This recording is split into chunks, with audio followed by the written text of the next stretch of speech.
আজকে আমি শুরু করতে চাচ্ছি আলোচনা প্রাচীন গ্রিক সভ্যতার একটা ঘটনা থেকে। সত্যিকার অর্থে গ্রিকদের অনেক বড় হিস্ট্রি আছে। আমরা যারা হিস্ট্রির স্টুডেন্ট আছি এখানে, আমরা এটা জানি খুব ভালো করে যে গ্রিকদের কিন্তু একটা প্রাচীন হিস্ট্রি আছে। তো গ্রিকদের সাথে খ্রিশ্চান রিলিজন মানে খ্রিশ্চানিজম যেটা আমরা বলি, এর একটা সম্পর্ক আছে। নবী ঈসা আলাইহিস সালামের যুগে ঈসা আলাইহিস সালামের কিছু হাওয়ারি ছিল। হাওয়ারি মানে হচ্ছে সাহাবি, মানে রাসূল সাল্লাল্লাহু আলাইহি ওয়াসাল্লামের ক্ষেত্রে আমরা বলি সাহাবি, আর ঈসা আলাইহিস সালামের ক্ষেত্রে আমরা বলছি হাওয়ারি। তো ঈসা আলাইহিস সালাম এর যে কাছের হাওয়ারি বা অনুসারী ছিলেন, তাদের মধ্যে দুজনকে তিনি প্রাচীন বলতে বোঝাচ্ছি তৎকালীন সময়কার গ্রিকের একটা ছোট্ট নগরী ছিল। নগরীটার নাম আন্তাকিয়া। নগরীর নাম হচ্ছে আন্তাকিয়া। এটা কিন্তু এখন সিরিয়ার মধ্যে পড়েছে। আমি কালকে ম্যাপ ঘাটাঘাটি করে দেখেছিলাম, এটা সিরিয়ার মধ্যে পড়েছে আর কি, এখনকার সিরিয়ার মধ্যে। তো এই সিরিয়ার সাথে গ্রিকদের, রোমানদের এবং খ্রিস্টানিজমের একটা সম্পর্ক আছে।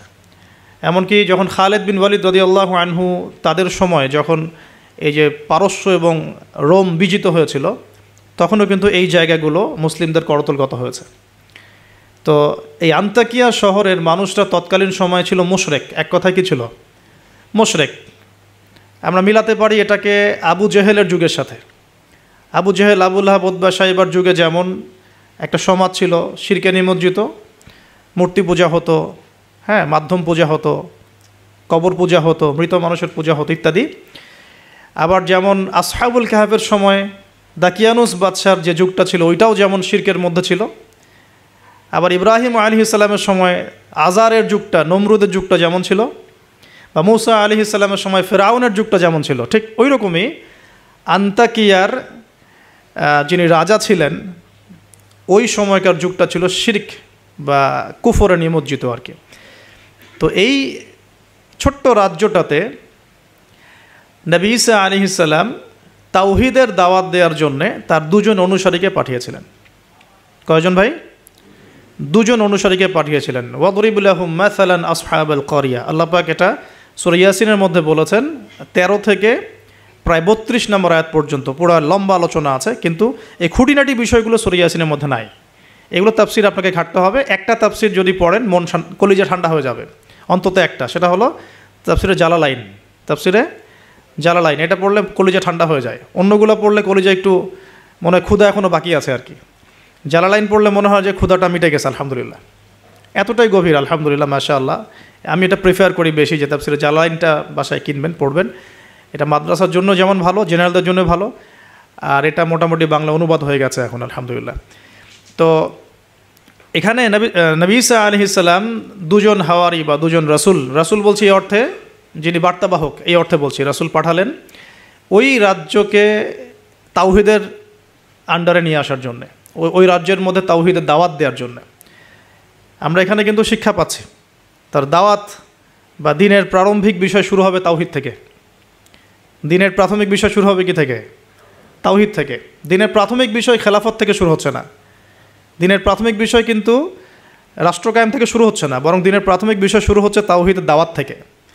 এবং দাওয়াত দিবে কারা? এই রকম রাসূল, মুখলেস, আল্লাহ পাকের একজন বাছাইকৃত বান্দা যারা।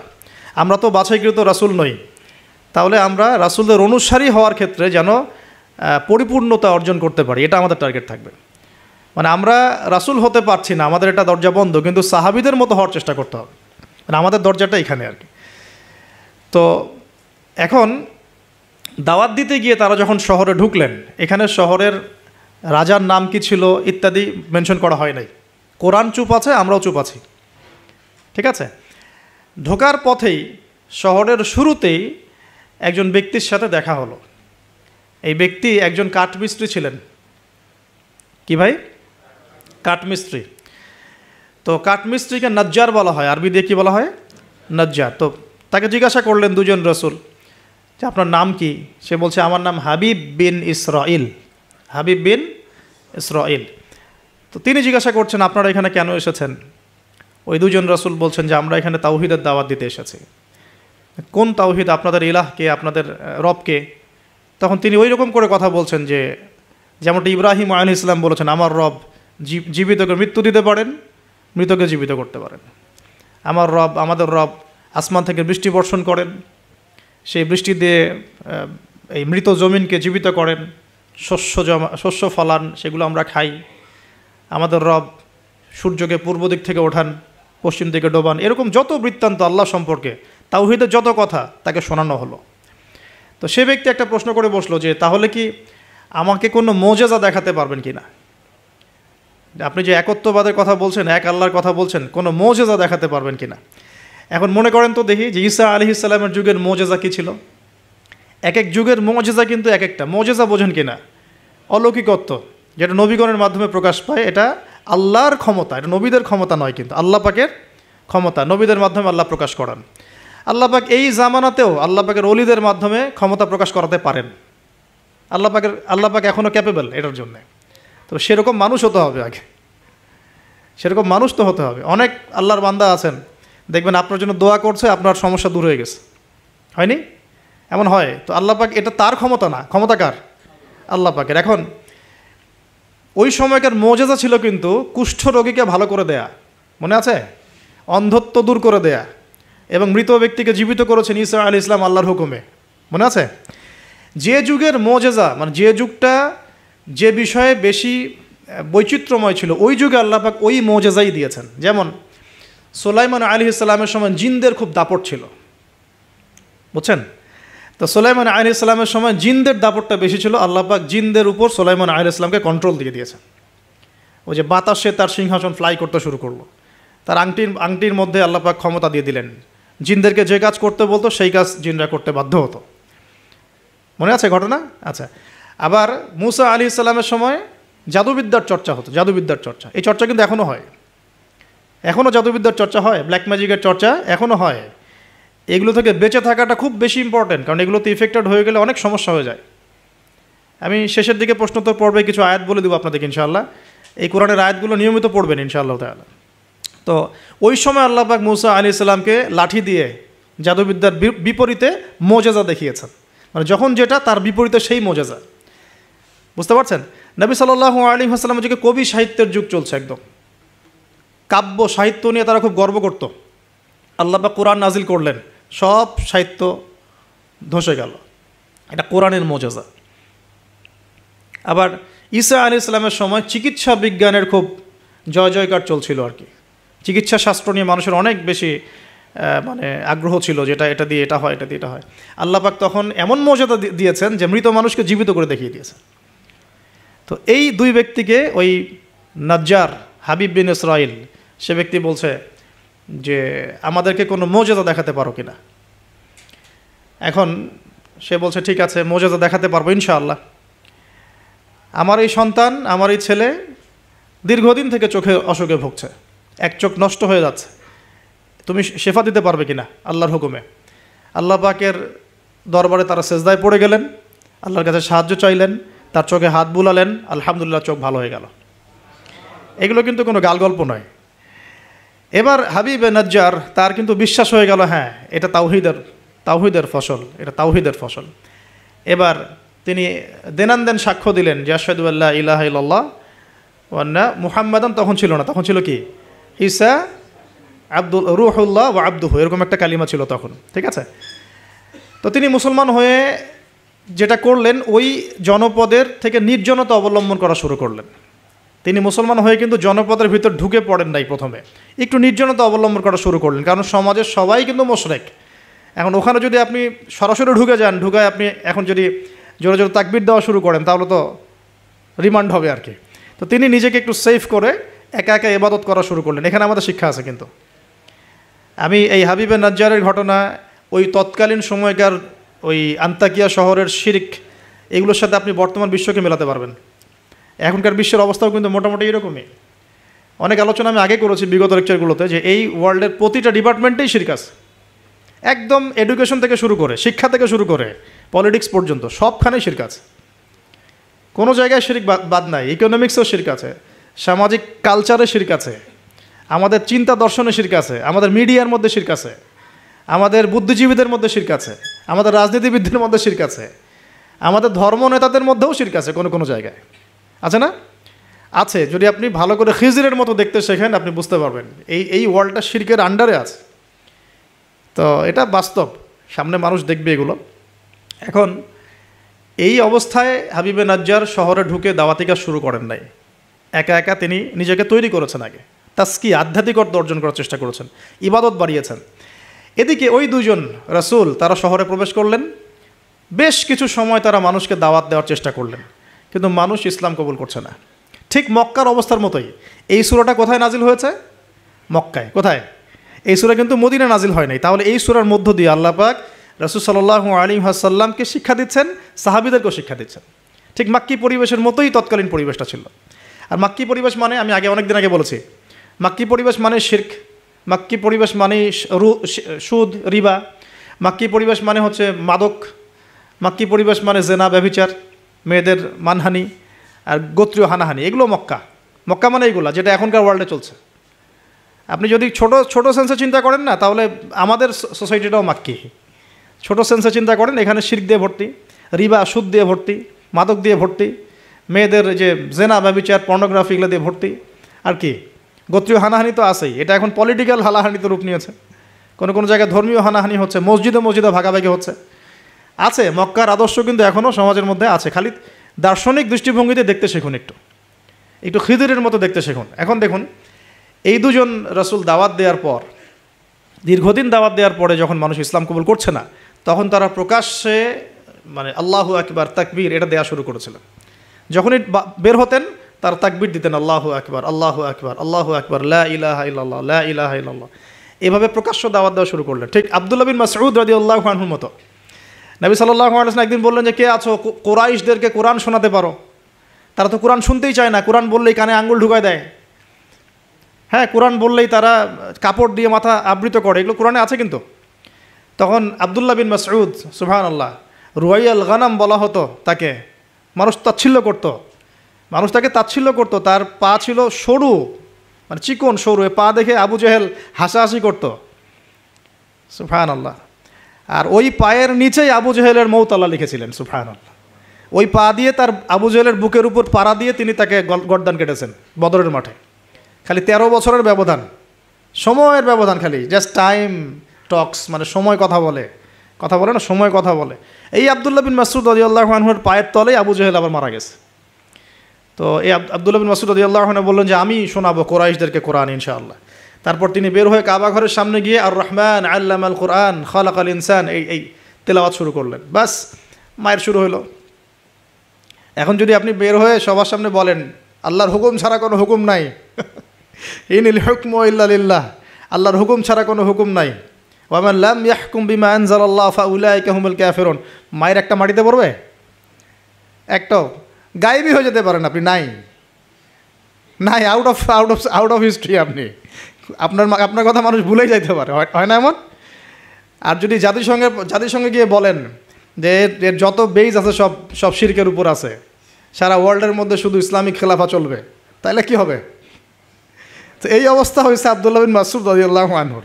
বেচারা মক্কায় গিয়ে কাবা ঘরের সামনে গিয়ে বলছে, লা ইলাহা ইল্লাল্লাহ, আল্লাহ ছাড়া কোনো মাবুদ নাই, আর রহমান আল্লামাল কোরআন খালাকাল ইনসান আল্লামাহুল বায়ান, হ্যাঁ, ফাবিআইয়ি আলাই রাব্বিকুমা তুকাযযিবান। বাস, আবু জেহেল, আবু লাহাব, উতবা, সাইবা সবগুলো মেরে মারা শুরু করেছে।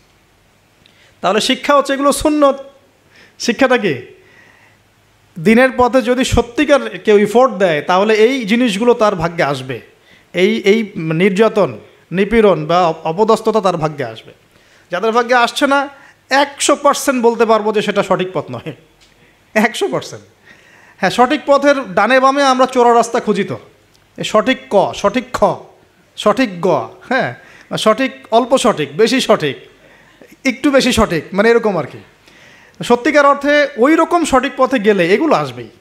তো এটা একটা ফলসিফিকেশন টেস্ট, যাদের উপর এগুলো আসতেছে সন্দেহ নাই যে ইনশাআল্লাহ তারা সঠিক পথে আছে। তারা সারা দুনিয়া থাক না থাক ওই ব্যক্তি সঠিক পথে আছে, না হলে তার উপরে এগুলো আসতো না। এখন যাই হোক, ওইদিকে যাচ্ছি না আমি। এখানে এই দুজন রাসূল সেম ভূমিকা পালন করলেন। ব্যাস, এবার রাজা তাকে গ্রেফতার করা শুরু করলো। কোন রাজা? আন্তাকিয়া শহরের রাজা। রাজা কিন্তু খ্রিস্টান ধর্মাবলম্বী ছিলেন, সরি, রাজা খ্রিস্টান ধর্মাবলম্বী ছিলেন না। খ্রিস্টান ধর্মাবলম্বী হওয়ার জন্য ঈসা আলাইহিস সালাম তাকে দাওয়াত দিচ্ছেন আর এই দুজন রাসূলের মাধ্যমে। তো রাজা তখন এই দুজন ব্যক্তিকে ধরে রেখে দিল। এই দুজন ব্যক্তির নাম এক একটা কিতাবে এক এক রকম এসেছে। আমি 3টা নাম পেয়েছি আর কি। একটা হচ্ছে, প্রথম ব্যক্তির নাম ছিল ইউহান্না, হ্যাঁ। দ্বিতীয় ব্যক্তির নাম ছিল রাসূল, কিন্তু তারা মানে কার রাসূল? ঈসা আলাইহিস সালামের প্রেরিত দূত। এই দূত অর্থে বলছে রাসূল। একজনের নাম ছিল বাউলাস, একজনের নাম হচ্ছে ইউহান্না, একজনের নাম কি ছিল? বাউলাস। আর অন্য একটা বর্ণনা আসছে যে একজনের নাম ছিল সাদেক, আর একজনের নাম ছিল মাসদুক। একজনের নাম সাদেক, একজনের নাম মাসদুক। আচ্ছা, এই দুজন এখন গ্রেফতার। তো এবার তাদেরকে রেখে দেওয়া হয়েছে। ঈসা আলাইহিস সালাম আরও একজন ব্যক্তিকে তাদের সাহায্যের জন্য পাঠালেন। এটাই হলো কোরআনের এই আয়াতটা, যে ওয়াদরিব লাহুম মাসালান আসহাবাল ক্বরিয়া ইয জাআহাল মুরসালুন ইয আরসালনা ইলাইহিম ইসনাইন ফাকাযযাবুহুমা ফাআজ্জাজনা বিসালিস। যখন তাদের দুইজনকে অস্বীকার করা হলো, আমি আরও একজনকে পাঠালাম। এই আরও একজনের নাম হচ্ছে আপনার শামউন। কি নাম? শামউন। এই শামউন ছিল খুবই বিচক্ষণ। এখান থেকে আমাদের শিক্ষা আছে একটা, যারা দাওয়াতি কাজ করতে চান, দিন নিয়ে চলতে চান, দিন প্রচার করতে চান, বা দিন নিয়ে বড় স্বপ্ন দেখেন, এই শামউনের মধ্যে শিক্ষা আছে। কীরকম শিক্ষা? এই শামউন গিয়ে সরাসরি তাদেরকে বলল না যে আমি ও দুজনকে বাঁচাতে আসছি, বরং শামউন নিজের পরিচয় গোপন করে ফেলছে। শামউন নিজের পরিচয় গোপন করে সে অর্ডিনারি মানুষের রূপে সমাজে মেলামেশা শুরু করলো। সে মোটামুটি একটা ছদ্মবেশ ধারণ করেছে আর কি। এবং আস্তে আস্তে আস্তে আস্তে রাজার ঘনিষ্ঠ মানুষদের সাথে তার একটা সম্পর্ক তৈরি হয়েছে। এমনও বহু মানুষ কিন্তু এখন সমাজের মধ্যে আছে না? সরাসরি ঈমান জানান দিতে পারে না, কিন্তু ভিতরে ভিতরে ইসলামকে সমর্থন করে, আছে না? আমাদের প্রতিটা ডিপার্টমেন্টে এমন ভাই বোন আছে কিন্তু, যারা ইসলামকে মন থেকে সাপোর্ট করে, কিন্তু হয়তো চাকরির ভয়, এইটার ভয় মানে এক্সপোজ করতে পারে না। তো প্রথমত সে সেভাবে নিজেকে গুটিয়ে নিল। এক পর্যায়ে রাজার কাছে তার নাম ছড়িয়ে পড়লো। সে একদিকে তাদের সাথে মেশে, আরেকদিকে সে আল্লাহর কাছে দোয়া করে, নামাজ পড়ে, সেজদা করে। সে কিন্তু একজন আধ্যাত্মিক গুণান্বিত মানুষ। এক পর্যায়ে রাজার দৃষ্টি আকর্ষিত হলো তার প্রতি। ওই যে ইউসুফ আলাইহিস সালামের প্রতি রাজার দৃষ্টি আকর্ষিত হয়েছিল না? স্বপ্নের ব্যাখ্যা কেউ দিতে পারে না, ইউসুফ দিয়ে দিলেন। 7 বছর দুর্ভিক্ষ হবে, ওকে আমার কাছে নিয়ে আসো, ওকে আমার কাছে নিয়ে আসো, আমি তাকে আমার নিকটস্থ কাছের মানুষ বানিয়ে দিব। তো রাজা বা শাসক যদি সৎ হন, মনের মধ্যে যদি সততা থাকে না, তিনি খুঁজে বের করতে পারবেন কার দ্বারা আসলে জাতির খেদমত হওয়া সম্ভব। এটা দায়িত্ব তাদের, খুঁজে বের করা যে কোন কোন মানুষদেরকে কাছে নিয়ে আসলে দেশের বা জাতির খেদমত হবে। এই সৎসাহস তো সবাই দেখাতে পারে না এখন এই ব্যক্তি, এই রাজা মোটামুটি এদিক থেকে বিচক্ষণ ছিল। সে এই শামউনকে কাছাকাছি নিয়ে আসলো, নিয়ে এসে বলল যে তোমার সব কথাবার্তা আমার কাছে খুব ভালো মনে হয়, তোমার জ্ঞানের যে জ্ঞানতাত্ত্বিক কথাবার্তাগুলো তুমি বলো, এগুলো খুব ভালো মনে হয়, তো তুমি আমার কি উপকার করতে পারো? তো শামউন বলছে যে আমি শুনেছি যে আপনার জেলখানায় 2জন ব্যক্তি আছে। কোন 2জন? আগে 2জন গ্রেপ্তার। তো তাদের ব্যাপারে আপনার কি মন্তব্য? আমার মন্তব্য, আমি আসলে ভাবার সময় পাইনি তাদেরকে নিয়ে, রাজা খুব ব্যস্ত ছিল। তাকে আমার কাছে নিয়ে আসেন, আমি কিছু কথা বলতে চাই তাদের সাথে। শামউনের কথা শুনে রাজা নিয়ে আসলেন তাদের 2জনকে। এবার শামউন কৌশলে এই 2 ব্যক্তির মাধ্যমে রাজাকে দাওয়াত দিচ্ছে। শামউন এদেরকে বলছে যে তোমরা কোন আল্লাহর ইবাদত করো, কোন আল্লাহর কথা বলছো, আমাদের এখানে তো এমন কোনো আল্লাহ নাই। তখন তারা আবার ব্যাখ্যা দিচ্ছে, আমরা সেই আল্লাহর কথা বলি যে আল্লাহ ছাড়া কোনো ইলাহ নাই, যিনি আসমান থেকে বৃষ্টি বর্ষণ করেন, যিনি মৃতকে জীবিত করেন, ইত্যাদি ইত্যাদি। তাওহীদের সব কথা তারা বলা শুরু করলেন, এবং রাজা কিন্তু শুনছে। শোনার মাধ্যমকে শামউন নিজে। তাহলে এখানে আমাদের শিক্ষা আছে না? তা আপনারা একটু ইসলামের পথে আসলেই সমাজ থেকে ডিসকানেক্টেড হতে চান কেন? সমাজের মধ্যেই থাকতে হবে। সমাজের মধ্যে থেকেই আপনি সমাজের ভিতর ইসলাম ছড়িয়ে দিবেন ইনশাআল্লাহ। ঠিক আছে? ইনশাআল্লাহ একদিন সমাজ পরিবর্তন হবে। আমরা যদি সমাজ থেকে ডিসকানেক্টেড হয়ে যাই, তাহলে তো সমাজ নষ্ট হয়ে যাবে। তো দেখুন, অনেক যুবক ছেলে আমাদেরকে বলে, ভাইয়া নামাজ পড়তাম না, এখন নামাজ পড়ি, এখন বিসিএস পরীক্ষা দিব না ভাবছি। কেন দিবেন না? ওর সাথে কী সম্পর্ক, ওর সাথে কী শত্রুতা? আপনি আরও বড় বড় পোস্টে যান, মানুষকে তাওহীদের দাওয়াত দেন, তাওহীদ প্রতিষ্ঠার চেষ্টা করেন, আল্লাহ হেফাজত করুন, আল্লাহ তৌফিক দান করুন। এখন এই শামউনের থ্রু দিয়ে এই 2 ব্যক্তি রাজাকে দাওয়াত দিলেন, মাশাআল্লাহ। এবার রাজা জিজ্ঞাসা করছে যে কোনো মোজেজা আছে না, কোনো অলৌকিকত্ব দেখাতে পারবে? আমরা যে আল্লাহর ইবাদত করি, মাঝে মাঝে কিন্তু জিনের উপাসনা করলে কিছু অলৌকিকত্ব দেখা যায়। মানে অলৌকিকত্ব না, মানে ভেলকিবাজি দেখানো যায় আর কি। দেখবেন জিনতাত্ত্বিক যারা চর্চা করে, দেখবেন ভেলকি দেখায় মানুষকে। আপনি কোনো কবিরাজের কাছে গিয়েছেন, আপনাকে বলে দিবে যে 2 বছর আগে তুই এটা করছিলি না, এরকম কিন্তু বলে দেবে। আপনাকে ধাক্কা লাগলো যে হ্যাঁ তাই তো, আমার তেমন হয়েছে। আসলে ও যে জিনের উপাসনা করে, ওই জিন আপনার যে কারিন আছে এর সাথে কানেকশন ফিক্স করে আর কি। কারণ আপনার জিন ফিউচার জানে না, কিন্তু আপনার জিন তো আপনার হিস্ট্রি জানে। আপনার জিন আপনার হিস্ট্রি জানে। তো তখন আপনার কাছে মনে হলো হ্যাঁ তাই তো, আমি তো অমুক দিন অমুক মেয়ের জন্য দাঁড়াইছিলাম ওইখানে। হ্যাঁ আচ্ছা ঠিক আছে। এখন সে বলল যে হ্যাঁ আমরা মৌজাদা দেখাবো ইনশাআল্লাহ। কি মৌজাদা? 7 দিন আগে একটা বাচ্চা ওই রাজ দরবারে মারা গেছে। কয়দিন আগে? দাফন হয়নি এখনও, 7 দিন আগে মারা গেছে, লাশ সংস্কার হয়নি, লাশের অবস্থাও ভালো না। এখন এই 2 ব্যক্তি আল্লাহর কাছে দোয়া করলেন, আল্লাহ আজকে যদি তুমি মৌজাদা আমাদের হাত দিয়ে আমাদের মাধ্যমে দেখাও, ইনশাআল্লাহ এরা তাওহীদের উপর চলে আসবে। তো আল্লাহ রাব্বুল আলামিন মুআজিজা দেখালেন, ওই 7 দিনের মৃত বাচ্চা জীবিত হয়ে উঠল। এবার জীবিত হয়ে সে বলে উঠল যে আমি আসমানে দেখেছি, এই বাচ্চা বলছে এবার, আমি আসমানে দেখেছি একজন সুন্দর, মানে চুলের বর্ণনা দেওয়া হয়েছে যে আমরা যেটাকে সিল্কি চুল বলি আর কি, লম্বা কাত পর্যন্ত সিল্কি চুলওয়ালা একজন মানুষ, একজন ব্যক্তি 3 জনের জন্যে আল্লাহর কাছে দোয়া করছে। কয়জনের জন্যে? তার মানে সে মেবি ঈসা আলাইহিস সালামের দিদার পেয়েছে, মেবি, আল্লাহ ভালো জানেন, এটা বারজাক। এখন রাজা এবার হকচকিয়ে গেল, 3 জনকে কে? আমরা তো 2 জন জানি, 3 জনকে? তখন ওই ব্যক্তি বলছে শামউন একজন, এই ব্যক্তি একজন। তখন শামউন দেখলেন যে রাজার এর উপর বেশ প্রতিক্রিয়া সৃষ্টি হয়েছে কথার উপরে। তখন শামউন আরও বড় চাপ দিল এই 2 জনকে যে না, তোমাদের এটা হয়তো কোনো জাদু হতে পারে। শামউন, তোমাদের কোনো জাদু হতে পারে, আমাদের এই রাজার এক মেয়ে মারা গেছেন, তোমরা পারলে তাকে জীবিত করে দেখাও দেখি। এবার তারা 2জন আবার সেজদায় পড়ে গেলেন, আল্লাহর কাছে দোয়া করলেন। আল্লাহ রাব্বুল আলামিন ওই রাজার দীর্ঘদিন আগে মৃত্যুবরণকারী একজন মেয়ে, তাকে কবর থেকে জীবিত করে তুলে দিলেন ইনশাআল্লাহ। এই মেয়ে একই কথা বলছে যে আমরা দেখেছি এই 3 জনের জন্য একজন ব্যক্তি আল্লাহর কাছে দোয়া করছে। এবার মাশাআল্লাহ মুআজিজা প্রকাশ পেয়ে গেল। কিন্তু এই মুআজিজা প্রকাশ পাওয়ার পরেও আপনারা তো জানেন যে ফেরাউনের সামনে কতগুলো মুআজিজা দেখানো হয়েছে? 9টা। কয়টা? 9টা। একবারে 9টা না, কিন্তু ব্যাক টু ব্যাক বছর বছর 9টা। তারপরে কি ফেরাউন ঈমান আনছে? আবু জেহেলের সামনে কতগুলো মুআজিজা আসছে, সে কি ঈমান আনছে? হাজারের সামনে কি ইব্রাহিম আলাইহিস সালামের মতো মানুষ থাকা সত্ত্বেও সে কি ঈমান আনছে? এরকম বহু মানুষ পৃথিবী থেকে চলে গেছে যাদের সামনে অগণিত মুআজিজা আসার পরেও ঈমান নিয়ে আসে না। আবার অনেক মানুষ এক দোয়ার বরকতে ঈমান নিয়ে চলে আসছে। খালিদ বিন ওয়ালিদের কথা শুনুন। খালিদ বিন ওয়ালিদ রাদিয়াল্লাহু আনহু উহুদে যুদ্ধ করেছেন ইসলামের এগেনস্টে। যখন নবী সাল্লাল্লাহু আলাইহি ওয়াসাল্লাম বিদায় হজের আগে যখন তিনি ওমরা করেছেন, বিদায়ের ওমরা হজটা কাজা করেছেন, ওই সময় তিনি এসে শুধু একটা চিরকুট লিখে দিয়েছিলেন যে যদি খালিদ মুসলমান হতো তাহলে তার জন্য কতই না ভালো হতো। নবীজি এটাও বলেননি খালিদ আসো ইসলাম কবুল করো, তোমার আগের সব গুনাহ মাফ হয়ে যাবে, এটা এতটুকু বলেন নাই। নবীজি বলেছেন, খালি চিরকুটে লিখে দিয়েছেন যে যদি খালিদ ইসলাম কবুল করতো তাহলে কতই না ভালো হতো। এই একটা কথাই তার মনে এমন দাগ কেটেছে, তিনি নিজে গিয়ে মদিনা ইসলাম কবুল করে আসছেন। আর তারপরে তো জানেন তার হাতে ইসলামের কতগুলো বিজয় হয়েছে, প্রায় 80 থেকে 100টা ব্যাটেল তিনি লড়ছেন ইসলামের জন্য, এবং কোনো ব্যাটেলেই তিনি কিন্তু পরাজিত হন নাই। তাকে বলা হয় সাইফুল্লাহ, আল্লাহর তরবারি। এখানে একটা কথা বলি, এই মানুষকেও শয়তান ওয়াসওয়াসা দিত। এই খালিদ বিন ওয়ালিদ রাদিয়াল্লাহু আনহুকেও এই যে বললাম না, চোখ লাগা, বদনজর, ওয়াসওয়াসা, এই সমস্যা হতো। এই সমস্যাগুলো আমাদেরও হয়, হ্যাঁ, এবং এই অনলাইনের মাধ্যমে এটা বেশি হয়। তখন তিনি এসে নবীজিকে বলছিলেন যে আমাকে একটা দোয়া শিখায় দেন ইয়া রাসূলুল্লাহ। তিনি কিন্তু বীর বিক্রম, একজন সাহসী বীর সাহাবী। নবী সাল্লাল্লাহু আলাইহি ওয়াসাল্লাম তাকে দোয়া শিখিয়ে দিয়েছেন যে আউযু বিকালিমাতিল্লাহি তাম্মা মিন কুল্লি শাইতানি ওয়া হাম্মা ওয়া মিন কুল্লি আইনিন লাম্মা। আরেকটা জায়গা আছে আউযু বিকালিমাতিল্লাহি তাম্মাতি মিন গাদাবিহি ওয়া ইকাবিহি ওয়া শাররি ইবাদিহি ওয়া মিন হামাজাতি শায়াতিন ওয়া আন ইয়াহদুরুন। তো দেখেন কোথা থেকে কোথায় আসলাম। এখন মুআজিজা দেখার পরেও তো বহু রাষ্ট্রপ্রধান ইসলাম কবুল করেছে।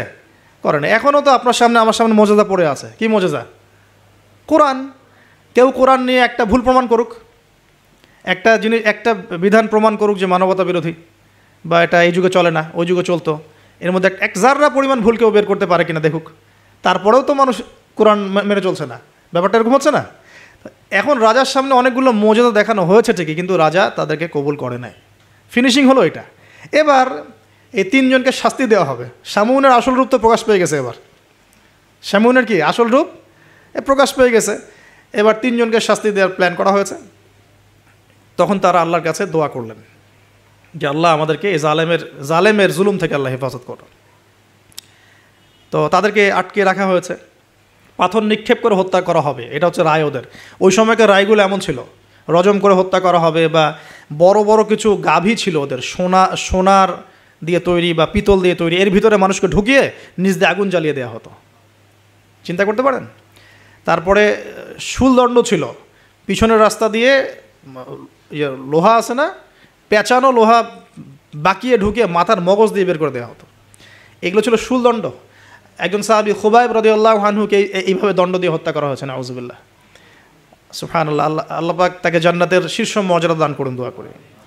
তো এবং তিনি ওই যে বলেছিলেন ইন্তেকালের আগে, লাস্তু উবালি হিনা উকতালু মুসলিমান আলা আই জামবিন কানা লিল্লাহি মাসরাই। ওনাকে বলা হচ্ছিল যে তোমার জায়গায় মুহাম্মদ সাল্লাল্লাহু আলাইহি সাল্লামের যদি নখ কেটে ফেলি তুমি কি মুক্তি নিবা?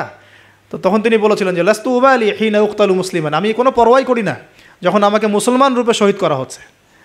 আলা আই জামবিন কানা লিল্লাহি মাসরাই, আমাকে যেদিকেই পাশ ফেরানো হোক না কেন সেটা আল্লাহর জন্যই। ওয়াযালিকা লিল্লাহি ওয়া ইয়াশা, তিনি এমন একজন ইলাহ যিনি চাইলে ইউবারিকা আলা ফি কুল্লি শিলউইন মুমাজ্জা, তিনি আমার প্রত্যেকটা গোস্তের টুকরায় হাড্ডিতে বরকত দিতে পারেন। তো এই সাহাবীর ইন্তেকালের খবর মদিনায় পৌঁছে যায়। এটা পড়ে নিয়েন, এটা রাজির ঘটনা, রাজির ঘটনার মধ্যে পাবেন। সিরাত অবশ্যই পড়বেন, আর আমার জন্য দোয়া করবেন যে আমি চেষ্টা করছি আগামী বইমেলা আসার আগেই সিরাতের উপর একটা অনবদ্য কিতাব লেখার জন্য। আল্লাহ পাক তৌফিক দান করুন। সমস্ত সিরাতের বইগুলোকে একত্রিত করে, এবং আমার টুকটাক কিছু গবেষণা আছে ভাঙাচুরা, সহজ সাধ্যভাবে যাতে ইয়াং জেনারেশন খুব সহজে বুঝতে পারেন সিরাটাকে, একটা মোটামুটি 500-1000 পৃষ্ঠা একটা বই আসবে ইনশাআল্লাহ আজ্জা ওয়া জাল। আল্লাহ পাক তৌফিক দান করে নেবেন। তো অনেকে অনেক টপিকের কথা বলেছিলেন আমাকে যে এটা নিয়ে লিখেন, এটা নিয়ে লিখেন, ভাই এটা নিয়ে লিখেন, ভাই আখিরুজ্জামান নিয়ে লিখেন, ঠিক আছে? তো আমি বললাম যে না, আগে রাসূল সাল্লাল্লাহু আলাইহি ওয়াসাল্লামের বরকত দিয়ে শুরু হবে ইনশাআল্লাহ। কারণ আল্লাহ নবীর বরকত যার কপালে নসিব হবে ইনশাআল্লাহ তার ফিউচারটা ভালো হবে ইনশাআল্লাহ। তো আল্লাহ পাক আমাদেরকে সহজ করুন, তৌফিক দান করুন। এখন এখানে এই 3 জনকে আটকে রাখার পর যেটা বলছিলাম, এবার তাদেরকে পাথর নিক্ষেপ করে হত্যা করার কথা বলা হয়েছে। আর তারা এখানে আল্লাহর কাছে দোয়া করছেন। এর ফলশ্রুতিতে ওই রাজ্যের মধ্যে দেন দুর্ভিক্ষ শুরু হয়ে গেল। কী হলো ভাই? একদম দুর্ভিক্ষ। ওয়ার্ল্ড কি আসতেছে দুর্ভিক্ষের দিকে? আসতেছে, সবর করেন। তো এখন আমি একটা লেকচারে বলেছিলাম যে এই ইকোনমিক স্যাংশন বা ইকোনমিক ইনফ্লুয়েশন যেগুলো হয়, এগুলো থেকে বাঁচার জন্য সূরা ইউসুফের মধ্যে একটা হেদায়েত আছে। ওই সূরা ইউসুফ আলাইহিস সালামের 7 বছর মেয়াদি যে পরিকল্পনা, ওই পরিকল্পনা যদি কেউ বাস্তবায়ন করে কোনো রাষ্ট্রে দুর্ভিক্ষ হবে না ইনশাআল্লাহ। যদি হয়ও, আল্লাহর হুকুমে যদি হয়ও, ইনশাআল্লাহ জনগণ না খেয়ে মরবে না।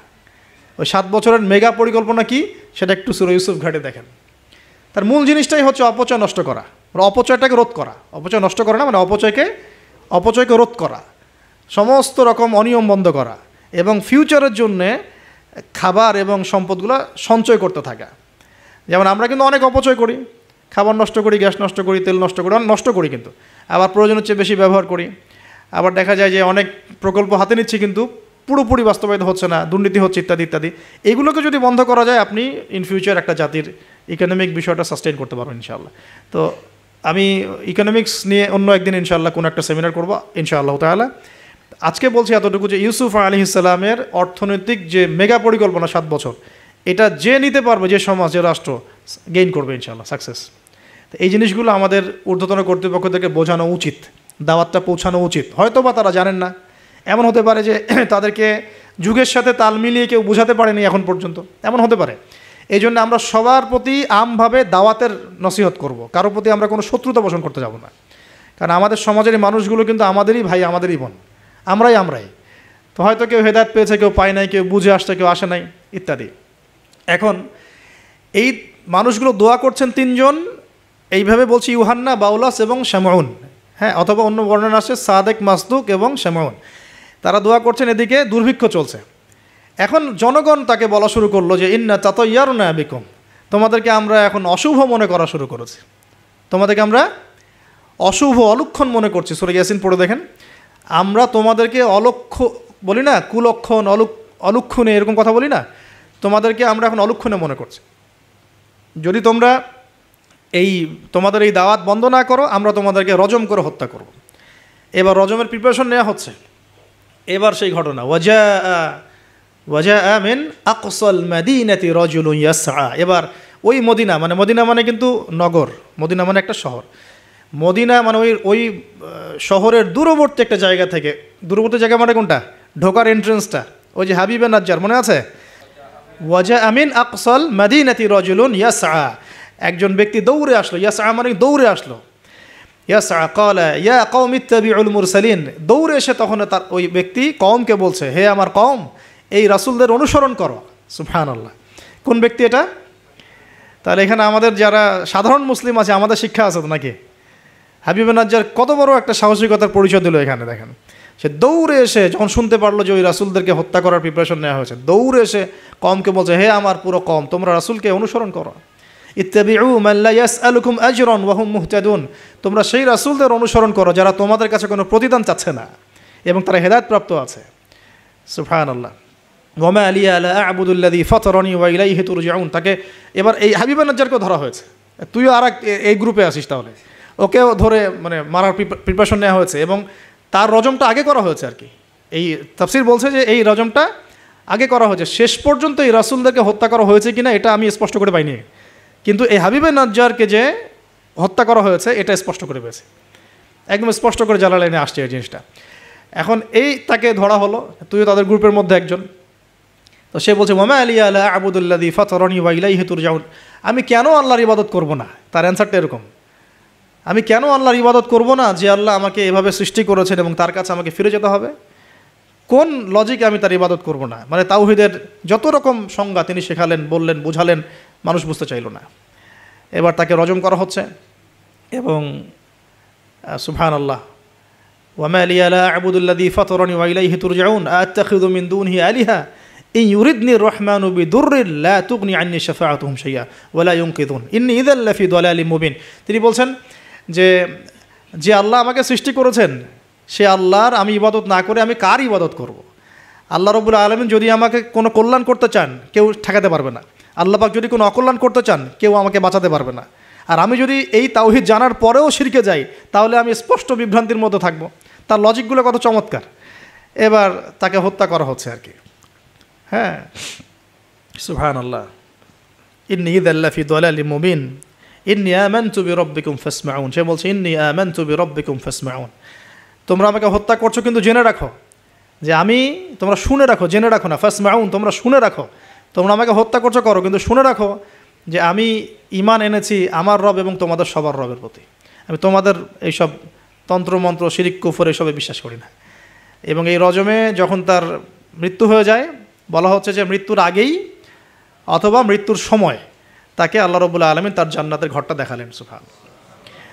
এবং তাকে বলা হচ্ছে যে কিলা দুখুলিল জান্নাহ ক্বালা ইয়া লাইতা কওমি ইয়ালামুন। সুবহানাল্লাহ। ক্বালা ইয়া লাইতা কওমি ইয়ালামুন, তখন যে বলছে হায় আমার জনপদ, হায় আমার কওম, যদি তারা জানতো, যদি তারা বুঝতো যে আল্লাহ পাক আমাকে কি পরিমাণ নেয়ামত দিয়েছেন, কোন জান্নাতে আমি আছি, এইটা যদি আমার জনগণ বুঝতো তাহলে সবাই ঈমান নিয়ে আসতো। দেখেন কোরআনে এই ব্যক্তির নাম উল্লেখ করা হয় নাই। ওয়াজা আমিন আকসাল মাদিনাতি রাজুল, মানে দূরবর্তী জায়গা থেকে একজন লোক ছুটে আসছে, কে সেই লোক আল্লাহর কাছে এটা বড় কথা নয়, মানে নামটা কি সেটা বড় কথা নয়, তার আকীদাটা কি, তার আমলটা কি, তার তাওহীদটা কি, এটা সবচেয়ে বড় কথা।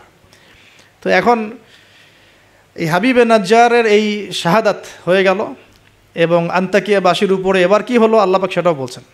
তাওহীদের স্পষ্ট দাওয়াত পাওয়ার পর যখন তারা স্বীকার করলো না, তারা আবু জেহেলের মতো আচরণ করলো, আবু লাহাবের মতো আচরণ করলো, উতবা সাহেবার মতো আচরণ করলো, ওই ফেরাউন নমরুদ তাদের মতো আচরণ করলো। হিস্ট্রি কিন্তু একই, সব একই জনপদে ঘুরছে গেলে এই মুশরিকদের মতো আচরণ যখন অব্যাহত থাকলো, আল্লাহ পাক বলছেন যে আমি তাদের উপরে কোনো বড় সেনাবাহিনী পাঠাই নাই, আমি তাদের উপরে কোনো বড় সেনাবাহিনী পাঠাই নাই, কোনো বাহিনী নাজিলও করি নাই, শুধু ছিল এটা সয়হাতান ওয়াহিদা, একটা মাত্র বড় বিকট চিৎকার। ইন কানাত ইল্লা সয়হাতান ওয়াহিদা, শুধুমাত্র একটা বজ্রনিনাদ প্রচণ্ড শব্দে আল্লাহ পাক পুরো কওমকে ধ্বংস করে রেখে দিলেন একশেষ। এই কওমে কতজন মানুষ ছিল? হয়তো বা 1 লাখ, 2 লাখ, 3 লাখ, 4 লাখ, 5 লাখ, 10 লাখ, আল্লাহ ভালো জানেন। এর মধ্যে 4 জন ব্যক্তির নাম আমরা পাচ্ছি তাওহীদপন্থী। ওই 4 জন ব্যক্তিকে কেন্দ্র করে ইয়াসিন আয়াত নাজিল হয়েছে। রাসূল সাল্লাল্লাহু আলাইহি ওয়াসাল্লাম মক্কায় হয়তো হাজার হাজার মানুষ ছিল, কিন্তু আমরা আবু বকর, ওসমান, ওমর, আলীর নাম মনে রাখছি। আসহাবুল কাহাফের মধ্যে হয়তো হাজার হাজার লাখ লাখ মানুষ ছিল, কিন্তু আমরা ওই 7 জন বা 9 জন যুবকের কথা মনে রাখছে। খেয়াল করে দেখেন, ইব্রাহিম আলাইহিস সালামের সময় হয়তো লাখ লাখ মানুষ ছিল সমাজের মধ্যে, কিন্তু আমরা মনে রাখি ইব্রাহিম আলাইহিস সালাম, লূত আলাইহিস সালামের কথা, বিবি সারা আলাইহিস সালামের কথা, হাজরা আলাইহিস সালামের কথা, এই কয়জন মানুষের কথা, ইসমাইল, ইসহাক। এরকম প্রত্যেক যুগে যুগে আপনি দেখবেন যে তাওহীদপন্থী মানুষের সংখ্যা কিন্তু কম, এবং আল্লাহ পাকের অনুগত বান্দাদের সংখ্যা খুব কম।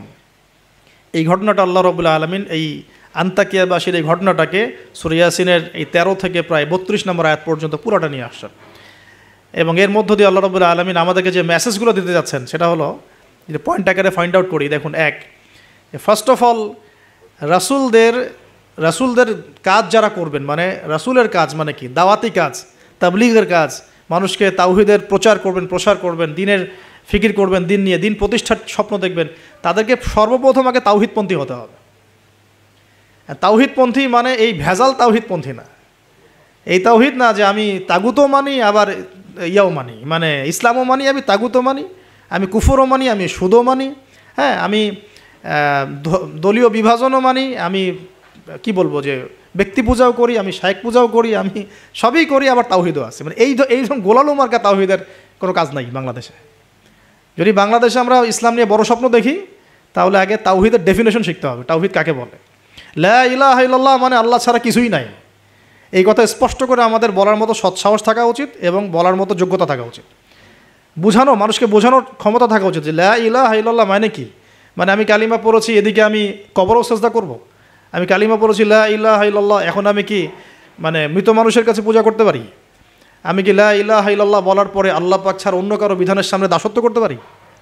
এই জিনিসগুলো আমাদের স্পষ্ট করে বোঝা উচিত আগে, যে তাওহীদের উপর থাকা এবং তাওহীদ বোঝায়, তাওহীদের দাওয়াত মানুষকে দেওয়া। আপনারা কিতাবুত তাওহীদ, শিরক কি ও কেন, এই টাইপের অনেকগুলো বই পাবেন বাজারে, এগুলো পড়লেও তাওহীদ সম্পর্কে অনেক কিছু জানতে পারবেন ইনশাআল্লাহ। আর সব তাওহীদ একসাথে এস্টাবলিশ করা যায় না, ধাপ থাকে। ব্যক্তি পর্যায়গুলো আগে আমরা সংশোধন করব, আমাদের পরিবারটাকে সংশোধন করার চেষ্টা করব ইনশাআল্লাহ। আস্তে আস্তে আমরা তাওহীদের দাওয়াত মানুষকে দিব। আল্লাহ পাক যখন কবুল করবেন দেখবেন ইনশাআল্লাহ তাআলা, শুধুমাত্র আমরা আমাদের সমাজ কেন, আখিরুজ্জামানের হাদিসগুলো বলছে যে ইসলাম পুরো বিশ্বের প্রতিটা ঘরে প্রবেশ করবে ইনশাআল্লাহ। একটা কাঁচা ঘর বাকি থাকবে না, একটা পাকা ঘরও বাকি থাকবে না, এমনটাই হাদিস এসেছে। একটা কাঁচা ঘরও বাকি থাকবে না, একটা পাকা ঘরও বাকি থাকবে না যেখানে লা ইলাহা ইল্লাল্লাহ প্রবেশ করবে না। এটা হবে ফিউচার, ওয়ার্ল্ডের ফিউচার এইটা। যত ফিউচারের কথাই মানুষ বলুক না কেন, ভিশন 2030, 2040, 2050, হ্যাঁ, ভিশন কবলাল কিয়ামা, মানে ভিশন ইমামুল মাহদি আর ভিশন ঈসা আলাইহিস সালাম হচ্ছে যে পৃথিবীর প্রতিটা ঘরেই তাওহীদের কালিমা লা ইলাহা ইল্লাল্লাহ প্রবেশ না করে আল্লাহ পাক কিয়ামত দিবেন ইনশাআল্লাহ। এটা হলো আল্লাহ পাকের হুকুম, হয়ে গেছে, কুদি আল-আমর, লেখা হয়ে গেছে এটা। এখন আমরা আগে, তাহলে আমাদের দায়িত্ব কি ভাই? আগে তাওহীদ শিখতে হবে। এখন তাওহীদ তো একা একা শেখা যায় না, স্পেশালি আপনারা যারা জেনারেল ব্যাকগ্রাউন্ড থেকে আসছেন, সবাই তো আর একা একা পড়ে কেউ আলেম হয়ে যেতে পারবো না, পারবেন? অতএব এখানে দৃষ্টিভঙ্গি আগে প্রশস্ত রেখে উলামায়ে কেরামের দ্বারস্থ হন আগে। উলামায়ে কেরামের দ্বারস্থ হওয়ার সময় সাম্প্রদায়িক হয়ে যাবেন না, যে আমি এই আকীদা ফলো করি, এই মানহাজ ফলো করি, এই মাযহাব ফলো করি, বাস ইনাদেরকেই ধরে বসে থাকবো, আর কারো কাছে যাব না। এই চিন্তাটাও ঠিক না, কারণ জ্ঞান কিন্তু সবার কাছেই আছে, জ্ঞান সবার কাছেই আছে। আপনি যদি বলেন যে আমি হানাফি মাযহাবের সব মানি আলহামদুলিল্লাহ, আমি শাফিঈ মাযহাবের সব মানি আলহামদুলিল্লাহ, আহমদ বিন হাম্বল রাহিমাহুল্লাহকে শ্রদ্ধা করি, তার জ্ঞান আমি নিব ইনশাআল্লাহ, ইমাম মালিক রাহিমাহুল্লাহকে শ্রদ্ধা করি, তার জ্ঞান নিব, আপনি অনেক বেশি জ্ঞান পাবেন, অনেক বেশি জ্ঞান পাবেন। আর যদি এত কিছু বোঝার ক্ষমতা আপনার না থাকে, কমসে কম একটা স্কুল অফ থট ফলো করেন, সমস্যা কি? সাধারণ মানুষ, আমার অত কিছু বোঝার ক্ষমতা নাই ভাই, আমি একজন ইমামকে ফলো করি, ব্যাস হয়ে গেল, এতটুকু যথেষ্ট। এখন আমাদের প্রথম কাজ হলো তাহলে প্রিয় ভাইয়েরা, তাওহীদ শেখা এবং তাওহীদ শেখার জন্য উলামায়ে কেরামের দ্বারস্থ হওয়া। আল্লাহ পাক তৌফিক দান করুন। এবং এই জায়গায় আমরা কিন্তু সাম্প্রদায়িক হব না, আমরা সংকীর্ণ চিন্তাভাবনা করব না, আমরা আমাদের চিন্তাভাবনাগুলোকে প্রশস্ত রাখার চেষ্টা করব। আল্লাহ পাক তৌফিক দান করুন, সকলেই বলে আমিন। সেকেন্ড পয়েন্টটা আমরা ফাইন্ড আউট করতে পারি, দেখুন, দাওয়াত দেওয়ার সময় রাসূলগণ কিন্তু ধনী গরিব ভেদাভেদ করে দাওয়াত দেন। হাবিবে নাজ্জার কী ছিল পেশা? একজন কাঠমিস্ত্রি। আমরা তো রিক্সাওয়ালাকে দাওয়াত দিয়ে গিল্টি ফিল করি, আমাদের প্রেস্টিজ ইস্যু হয়, ওকে দাওয়াত দিব কিসের ইসলামে? হ্যাঁ, তো আমরা সমাজে ছোট বড়, ধনী গরিব, পাপী ফাসেক জালেম মুত্তাকি সব শ্রেণীর মানুষের মধ্যে দাওয়াতি কাজ করবো ইনশাআল্লাহ। আল্লাহ পাক তৌফিক দান করুন, আমিন। এই দাওয়াতি কাজটা হবে দুইভাবে, একটা হচ্ছে অমুসলিমদের মাঝে ইসলামের দাওয়াত, অমুসলিমদের মাঝে তাওহীদের দাওয়াত, ইসলামের দাওয়াত। এখানে তো অমুসলিম সোসাইটি ছিল আন্তাকিয়ায়, তো অমুসলিমদের মাঝে তাওহীদের দাওয়াত এটা বেশি জরুরি বাংলার মাটিতে, কারণ এখন প্রচুর মানুষ দিন দিন কিন্তু অমুসলিম হয়ে যাচ্ছে মুসলিম থেকে, আপনারা জানেন কি না জানি না। যারা পার্বত্য অঞ্চলে, বর্ডার এলাকায়, উত্তরাঞ্চলে বিভিন্ন জায়গায় আমরা তো সফর করি, আমরা তো জানি বিভিন্ন জায়গায় এমনও ঘটনা ঘটেছে যে মানুষ দলে দলে খ্রিস্টান হওয়া শুরু করেছে। দেখুন রাসূল সাল্লাল্লাহু আলাইহি ওয়াসাল্লাম আমাদের মাঝে এখন সশরীরে নাই, তা তিনি কি রেখে গেছেন আমাদের জন্য? এই দিনটাই তো। তা আমরা, আমার পকেটেও তসবিহ দানা আছে, গুনতে সহজ লাগে, আল্লাহুম্মা সাল্লি আলা মুহাম্মদ, আল্লাহুম্মা সাল্লি আলা মুহাম্মদ, এটা গোনা তো সহজ, বসে বসে দরুদ পড়া তো সহজ, কিন্তু রাসূল সাল্লাল্লাহু আলাইহি ওয়াসাল্লামের দিনের হেফাজত করা তো এত সহজ না। তাহলে কোন কাজটা করলে আমরা বড় মুখ করে রাসূলের সামনে দাঁড়াতে পারবো কিয়ামতের দিন? তার দিনের হেফাজত করলে। তো আমরা অমুসলিমদের মধ্যে দাওয়াতি কাজ তো করছিই না, যারা করছে তাদের সংখ্যা খুবই কম। আর যে দলে দলে দিন দিন মানুষ মুসলমান থেকে অমুসলিম হচ্ছে, এই ফিকিরও আমাদের নাই, এই ফিকিরও আমাদের মধ্যে নেই। আমরা তো পড়ে আসি ভাই, সত্যি কথা বলতে আমরা পড়ে আসি হাত বাঁধা নিয়ে আর কি। হাত বাঁধবো কোথায়? পায়ে, পা কি কেমন করে লাগবো, কেনি আঙ্গুল নাকি গোড়ায় গোড়া? মানে আমাদের চিন্তা ভাবনাগুলো অনেক বিশাল, আমরা একদম মানে ওয়ার্ল্ড নিয়ে চিন্তা করতেছি। হ্যাঁ, আমরা চিন্তা করতেছি একদম ইসলামিক রেভলিউশন, খিলাফা, এই সেই, অথচ বাস্তবিক অর্থে আমাদের চিন্তা কোন জায়গায়? কেনি আঙ্গুলে না গোড়ায়? আপনি হাতটা উঠাবেন না উঠাবেন না, আপনি বাঁধলেন কোথায়? অনেকের অ্যাটিটিউড এতটাই এগ্রেসিভ যে মনে হয় যে হাত নিচ থেকে উপরে আসা মানে হচ্ছে অমুসলিম থেকে মুসলমান হয়েছে। আগে অমুসলিম ছিল, ভাবটা এমন যে আগে মুসলমান ছিলাম না ভাই, আগে দিন কিছুই বুঝতাম না, এখন আমি একদম পরিপূর্ণ সহিতে আসছি। তার মানে আগে আপনি সহিতে ছিলেন না। তো যারা এখন যে কোনো একটা মাযহাব ফলো করে, যেমন হাম্বলি মাযহাব ফলো করে মিডল ইস্টের মানুষরা, তারা বেশিরভাগই হাম্বলি মাযহাব ফলো করে। মালাকি মাযহাব ফলো করে দেখেন আফ্রিকান কন্টিনেন্টের মানুষরা। ইন্দোনেশিয়ার ওদিকে যাবেন, মালয়েশিয়া, ওখানে দেখবেন শাফঈ মাযহাব প্রচুর। এই সাবকন্টিনেন্টের মধ্যে হানাফি মাযহাবের প্রচলনটা বেশি। তার মানে কি এরা কেউই হকের উপর নাই? এই থটসটা আমরা কোথায় পেলাম? হ্যাঁ, এমন হতে পারে যে কিছু কিছু কাজ বা আমল মাযহাবের নামে চলছে, যেটা হয়তো কোরআন সুন্নাহ সমর্থন করছে না, সেক্ষেত্রে আমরা ওটা সংশোধন করবো, অবশ্যই করবো, কেন করবো না? তো আমরা আমাদের দৃষ্টিভঙ্গিটা একটু বড় করি, এইটাই ইসলাম নয়। এখান থেকে এখানে আসলাম মানে ইসলাম একদম আমার পরিপূর্ণ ঢুকে গেছে, বিষয়টা এমন নয়। আমাদের বড় চিন্তা করতে হবে। তাওহীদ, দিন দিন তাওহীদ বাংলার মাটি থেকে মানুষ শুষে নিচ্ছে।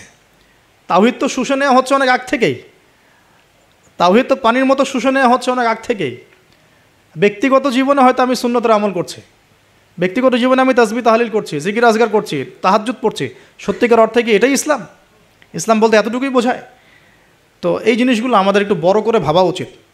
আর ইখতিলাফি মাসআলাগুলোকে নিয়ে এত বেশি আর আল্লাহর রাস্তায় ঝগড়া করেন না। অলরেডি মসজিদ ভাগ হতে হতে হতে হতে আমরা মানে এমন একটা সময় ছিল যখন সবাই বলতো যে এইগুলা বাতিল, এইটাই হক। নাম বলছি না আমি, XYZ এগুলো বাতিল, এইটা হচ্ছে হক। তো পরে দেখা গেলো হকের মধ্যে হক, হক ক, হক খ, হক গ, হক ঘ, এগুলো শুরু হয়েছে এখন। আর আপনি কোথায় যাবেন? তো এখানে একটা ভালো দৃষ্টিভঙ্গি এরকম যে আমরা সবার প্রতি শ্রদ্ধা রাখতে পারি, আমরা সবার মতাদর্শের প্রতি শ্রদ্ধা রাখতে পারি তো কমসে কম, যে হ্যাঁ ওই ভাইয়ের কাছে কিছু দলিল আছে, আমার কাছেও আছে, তার দলিলটা কতটুকু অথেন্টিক, আমারটা কতটুকু অথেন্টিক না, এই গভীরে ঢোকার মতো জ্ঞান তো আমাকে অর্জন করতে হবে। আমি দু চারটা বই পড়ে কী বা শিখে ফেললাম? এমন দু চারটা বই পড়ে আমি কী বা শিখে ফেললাম? আর যে রেফারেন্সগুলো দেয়া আছে বইয়ের নিচে, ওই রেফারেন্সগুলো ঘাটার মতো যোগ্যতা আমার হয়েছে কিনা?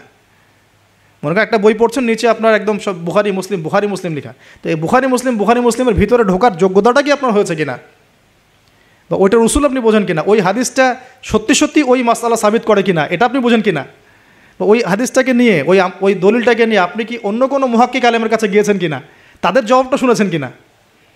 আমরা অনেক ছোট জায়গায় আছি ভাই। আমি একটু খোলামেলা কথা বলছি, আমরা এখন অনেক ছোট পরিসরে চিন্তা করছি। ইসলামের এগেনস্টে যারা কাজ করছে ওরা অনেক বড় করে চিন্তা করছে, ওরা দিন দিন মানুষকে অমুসলিম বানাচ্ছে। আপনি একটু সফর করেন না, আল্লাহ পাক তো বলেছেন সফর করো, জমিনে ঘোরো, দেখো দিনের ফানজুর কাইফা কানা আকিবাতুল মুকাদ্দিবিন, আল্লাহ পাক ঘুরতে বলেছেন, দেখতে বলেছেন। সফর করে দেখতে থাকেন যে কী অবস্থা চলছে। আমরা বিশ্বাস করেন মানে আমরা ঢাকায় যে বাসায় থাকি, ওই বাসার সামনে যে গলি, ভাড়া বাসা আমাদের, আমরা প্রায় দেখি যে 10 জন 20 জনের ছেলে পেলে আড্ডা মারে গোল করে। তো প্রথমে ভাবলাম যে মেয়েটে দেখে, হয়তো ছেলেরা তো এগুলোই করে না, পরে দেখলাম ওই 5 মিনিটের মধ্যে একজন গাঁজা বানায় ফেললো, আর 4-5 জন টানে টানে শেষ। অ্যান্ড আমি যে চোখে দেখলাম, আমি বড় জোরকে ধমক দিলাম একটা, যদি কালকে দেখি কান ফাটায় ভালো। আমি গতকালকে কথা বলছি এরকম। তো এখন আমি তো আর কিছু করতে পারবো না। তা আল্লাহ পাক যদি আমাকে ক্ষমতা দিতেন, আমি তখন অ্যাকশন নিতে পারতাম। তো এই হলো যুব সমাজের অবস্থা। এদের বয়স 15 থেকে 20 বছরও না। 15 থেকে 20 বছরের যুব সমাজের অবস্থা আজকে ভয়াবহ। প্রশাসনের ভাইরা আছেন, জিজ্ঞেস করে দেখেন কিশোরগঞ্জের কী অবস্থা, টিকটক প্রজন্মের কী অবস্থা। এরা এমন কোনো পাপ নাই করতে বাকি রাখতেছে না। এরা কিশোরদের অবস্থা। আমাদের বাচ্চাদের অবস্থা দেখেন, স্কুল কলেজে তারা পড়ছে, ছোটো ছোটো বাচ্চারা, সব তো ডিভাইস এডিক্টেড, ডিভাইস, সারাদিন ডিভাইস নেয়। ওর তো মাথার মধ্যে, ওর মাথার যে মানে এনার্জিটা, যে সেলগুলো ডেভেলপই হতে দেয়নি আমরা।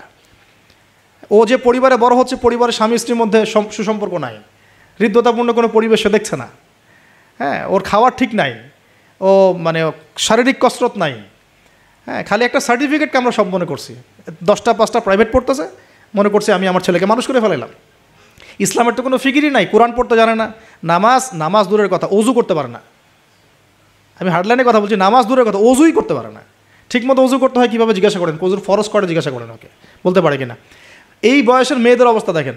এই বয়সের মেয়েগুলো যারা ঘুরে বেড়ায়, তারা মনে করে ওয়ার্ল্ডে এরা ছাড়া কেউই নাই, দুনিয়াটাই ওদের। হ্যাঁ, চুল ঠিক করতে হলেও করবে, না করতে হলেও করবে। ওর কাজই একটা, চুল ঠিক করা, সারাদিন চুল ঠিক করতে থাকবে। হ্যাঁ, মানে বাসায় যত মেকআপ সব একদিনে মেখে বের হয়ে যাবে।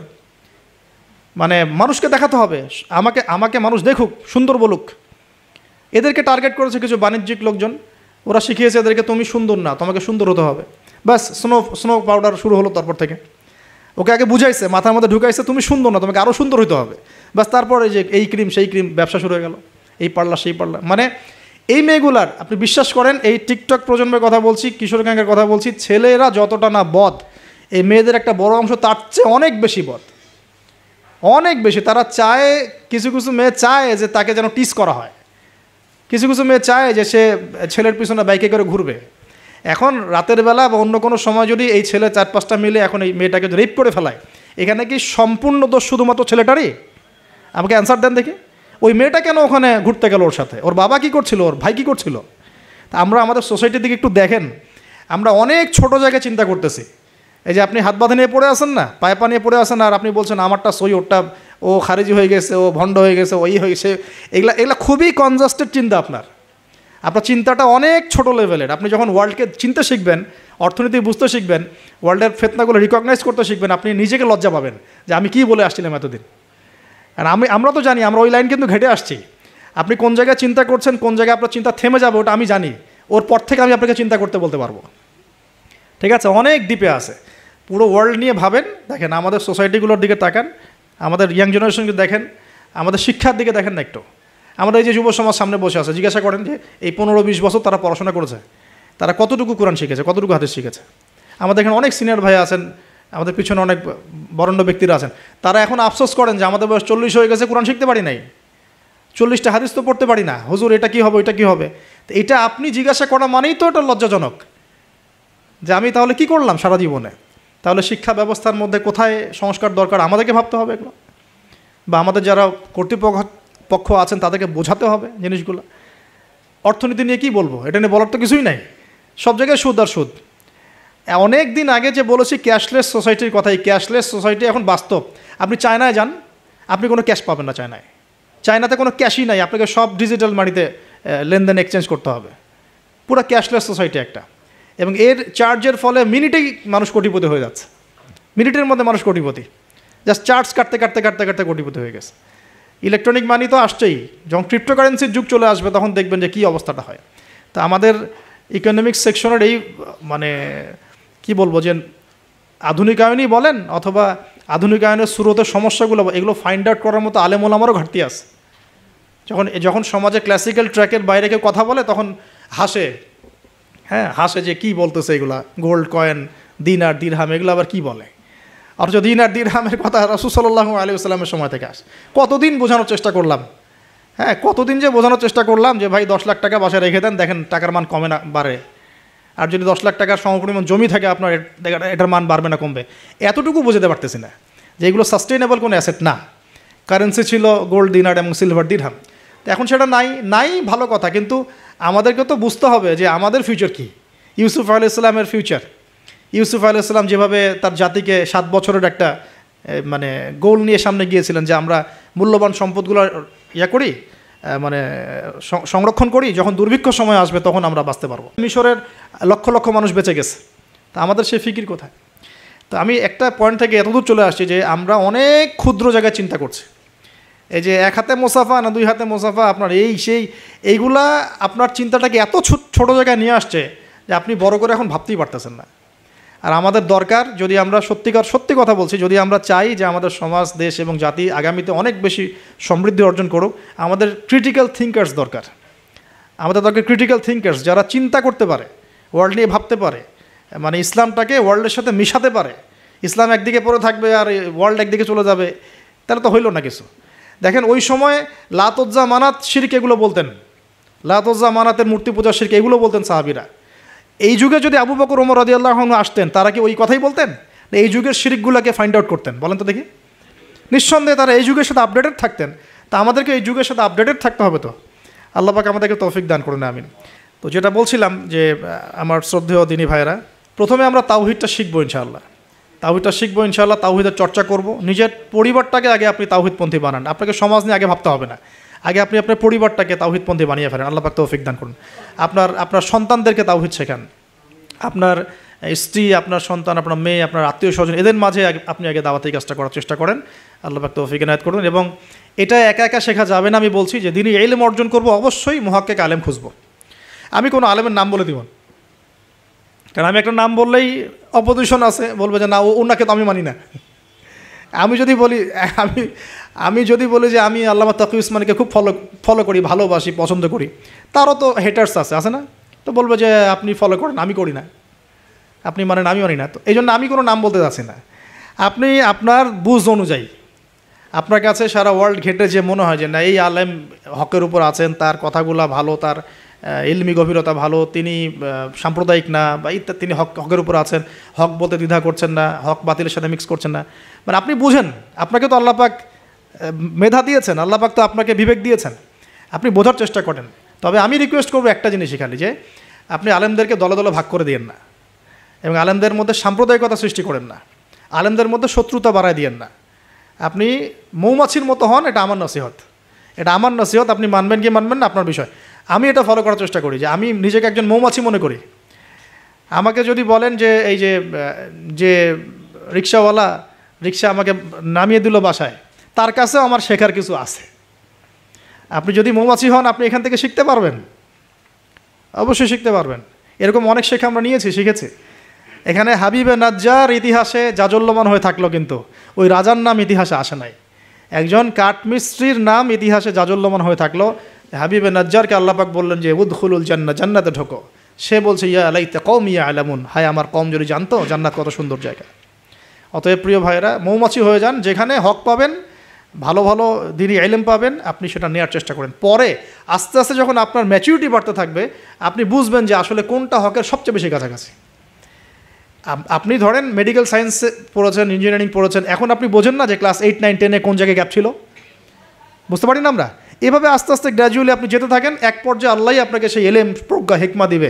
আপনি চূড়ান্ত লেভেলে বুঝতে পারবেন যে হ্যাঁ এইটা ঠিক আছে, এখানে থাকলে কোনো সমস্যা নেই অ্যাটলিস্ট। আর বাংলাদেশে যত হকপন্থী ওলামায়ে কেরাম আছেন, হোক সালাফি ঘরানার বা হানাফি ঘরানার বা ইত্যাদি, হক সবার মধ্যেই আছে। তবে কিছু কিছু ব্যক্তি আছে, উভয় ঘরানারই কথা বলছি, কিছু কিছু ব্যক্তি যারা আমানতের সাথে খেয়ানত করছেন। তো ওই জিনিসটা বুঝতে হলে আপনাকে ওই লেভেলে যেতে হবে। আপাতত আপনি সব ওলামায়ে কেরামকে শ্রদ্ধা রাখেন, শ্রদ্ধা রেখে আপনি ইলম অর্জনের চেষ্টা করেন, যেটা আপনার কাছে পাচ্ছেন, আপনি আপনার শহরে পাচ্ছেন, আপনার কাছাকাছি পাচ্ছেন। আর একটা রিকোয়েস্ট করবো যে অনলাইনে আহলুল ফেসবুক ওয়াল ইউটিউব হয়ে যাবেন না। তো ফেসবুক ইউটিউব দেখে দিন শেখা যাবে না। ফেসবুক ইউটিউব দেখে আমরা মাঝে মাঝে কিছু তথ্য নিতে পারি, কিন্তু এই জগৎটা ইহুদি খ্রিস্টান দ্বারা নিয়ন্ত্রিত এবং একটা ফিতনার জগৎ। এখানে জিবরাইল আলাইহিস সালামকে চুবাই দেন, মানুষ তাকেও গালি দেওয়া শুরু করবে। হ্যাঁ, এখানে যে কোনো নবীকে নিয়ে আসেন, মানুষ তাকেও গালি দেওয়া শুরু করবে। এটা যে এত জঘন্য একটা জায়গা, এখানে কাউকে আর ভালো মানুষ রাখে নাই কেউ। যে কোনো আলেমের নাম বলেন, আমি তার ব্যাপারে 10টা খারাপ বের করে দিতে পারবো, আর আমার ব্যাপারে 11টা পারবো আর কি। ঠিক আছে, যে কোনো মানুষের কথা বলেন, কাউকে ভালো রাখে নাই। তো এইখান থেকে এলেম নেবেন না, এখান থেকে আপনি হয়তো কিছু তথ্য পাবেন, আবার তো সব তথ্য কিন্তু সঠিক না। এখানে রাতকে দিন বানানো যায়, দিনকে রাত বানানো যায়, ঠিক আছে। তো আপনি আলেমের দ্বারস্থ হবেন, তার কাছে যাবেন, সিলেবাস বলবেন যে আমি এই লেভেলে পড়েছি, আমার আমার জেনারেল লাইনে এই পর্যন্ত পড়া হয়েছে, আমি এখন এই পড়াশোনা করছি, আমাকে একটা আমার মতো করে সিলেবাস গড়ে দেন। দেখবেন আলেমরা কিন্তু একটা সিলেবাস আপনাকে আপনার লেভেলে করে দিবে আর কি। আমার লেভেলের সিলেবাস আপনার সিলেবাস এক হবে না, কিন্তু আমার লেভেলে যে সিলেবাস, আমাকে যে সিলেবাস করে দেওয়া হচ্ছে সেটা কিন্তু আপনার মতো হবে না, আপনারটা আমার মতো হবে না। আপনাকে আমি যদি বলি আপনাকে প্রথমে দেওয়া হবে কোরআন তেলাওয়াত শেখার ব্যাপার, নুরানি শিখবেন আপনি আগে, তারপর নাজেরা শিখবেন, তারপর আপনি হিপসে কিছু অংশ হিপস করবেন, তারপরে আরবি যে এসো আরবি শিখি টাইপের বইগুলো আছে, এসো সরফ শিখি, এসো নাহু শিখি, এগুলো শিখবেন, ক্লাসিক্যাল অ্যারাবিক ল্যাঙ্গুয়েজ শিখবেন, তারপরে আপনি এবারত পড়ার যোগ্যতা অর্জন করবেন, দেন আপনি আস্তে আস্তে হাদিসের কেতাবগুলো মোতালা করবেন, এইভাবে যাবেন, সিরাত পড়বেন। কিন্তু সবার সিলেবাস তো একরকম হবে না। এই সিলেবাস ভিত্তিক পড়াশোনা না করলে বিক্ষিপ্ত পড়াশোনা, আজকে এই বই কালকে ওই বই, কালকে সেই, একদম মাথাটা ম্যাসাকাট হয়ে যাবে। এই বিক্ষিপ্ত মাথা দিয়ে আপনি না কিছু চিন্তা করতে পারবেন, না সত্য মিথ্যা বুঝতে পারবেন। তখন আপনার মাথাটাকে যে কোনো দিকে নিয়ে যাওয়া সম্ভব। আমার মাথা এত সহজে যে কোনো দিকে নেওয়া সম্ভব হবে না ইনশাআল্লাহ, বিকজ আমি এগুলো সব ঘাটাঘাটি করেছি। এমন একটা কথা বললেই আমি ফট করে গ্রহণ করবো না, কিন্তু আমি কিন্তু বিষয়টাকে অনেক গভীরে গিয়ে যাচাই বাছাই করে তারপর সিদ্ধান্তে আসার চেষ্টা করব। কিন্তু যারা বিক্ষিপ্ত মানসিকতার, যে কোনো দিকে নেবেন, বাতাস ওই দিকে দৌড়ানো শুরু করবে আর কি। এবং বাংলাদেশে যে চরমপন্থার যে একটা ব্যাপার আছে না, চরমপন্থী একটা আকীদার ব্যাপার আছে, এইটা এই বিক্ষিপ্ত মানসিকতারই ফলশ্রুতিতে হয়েছে। তারা যদি কনস্ট্রাকটিভ সিলেবাসে পড়াশোনা করতো না, তাদের মানসিকতা এমন হতো না, কিন্তু উগ্র হতো না। তারা বুঝতো, সমাজ বুঝতো, রাষ্ট্র বুঝতো, বিশ্ব বুঝতো, ওইভাবে তারা ইসলামকে নিয়ে যাওয়ার চেষ্টা করতো। আল্লাহ পাক আমরা সবাইকে এই বুঝগুলো অর্জন করার তৌফিক দান করুন। আমি আসলে অল্প সময়ে অনেক বেশি কথা বলতে চাই, হয়তো একটু এলোমেলো করে ফেলছি।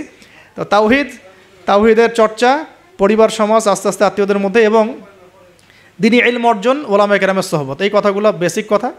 এর পাশাপাশি আমরা বলবো যে দেখুন, এই প্রত্যেক যুগে যুগে আন্তাকিয়াবাসীর যে অবস্থা ছিল, প্রত্যেক যুগে যুগেও কিন্তু তাওহীদ আর শিরকের কনফ্লিক্ট এমনই ছিল। আপনি আবু জেহেলের যুগ বলেন, আবু লাহাবের যুগ বলেন, ওতবা সাহেবার যুগ বলেন, ফেরাউন নমরুদের যুগ বলেন, সেম হিস্ট্রি। এখন আমাদের ওয়ার্ল্ড অ্যাফেয়ার্সও সেম, আমাদের ওয়ার্ল্ডেও এইভাবেই চলছে। এখানে শিরক আছে, এখানে কুফর আছে, আমাদের ওয়ার্ল্ডে সুদ আছে, আমাদের ওয়ার্ল্ডে জিনা আছে, আমাদের ওয়ার্ল্ডে পর্নোগ্রাফি আছে। যত পাপ আছে পৃথিবীতে, এই সমস্ত পাপের গ্লোবালাইজেশন হয়েছে এই ওয়ার্ল্ডে। আমরা একটা ভয়ঙ্কর বিশ্বে বাস করি। আমাদের মতো ভয়ঙ্কর বিশ্বে মনে হয় যে ওই আবু জেহেলরাও থাকে নাই।